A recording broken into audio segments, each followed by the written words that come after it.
Soldiers from the Territorial Army have been patrolling along the Green Line in Cyprus on the first ever deployment for a reservist unit. The troops are making history and working on one of the longest ever United Nations peacekeeping missions. Well, the United Nations have been in Cyprus since 1964, when the first outbreaks of civil unrest and ethnic violence took place. That was when the Green Line was established throughout Nicosia. In 1974 there was the further violence, and then towards the end of 1974 there was the ceasefire line drawn, providing that buffer between the two forces and helping to stabilise the situation. Troops have been patrolling and observing the buffer zone between the two opposing forces, making sure that the peace is kept. Our patrols and our job is to look after the area, make sure the status quo remains the same. We do our patrols by vehicle, by foot and by bike. The advantage of taking the bikes on patrol is that they can cover quite a good area that may not necessarily be accessible by vehicle, and also because they take a little bit longer to get around the place, they can observe more directly. The soldiers are also responsible for patrolling through Nicosia, where the Green Line cuts straight through the city, which left hundreds of buildings abandoned in 1974.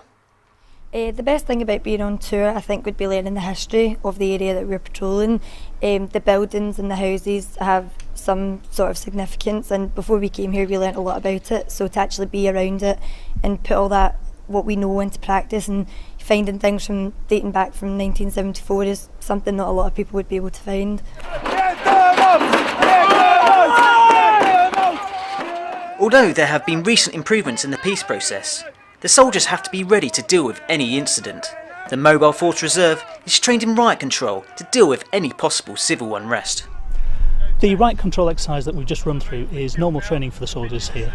We practice all these drills so that they can respond to any incident in the buffer zone. We would deploy along with the normal soldiers in the sectors and provide the incident control if there is an incident that expands to violence.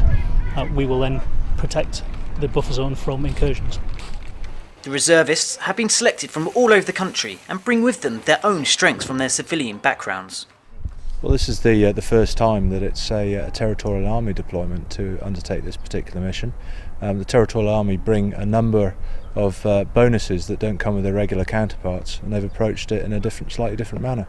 We're now over halfway in the tour, and the Territorial Army is standing proud. As the troops continue to work hard until they hand over their blue berets in April, they'll be looking forward to getting home to their families and friends and getting back to their civilian jobs. Captain Tom McShane, Army News Online, the buffer zone in Cyprus.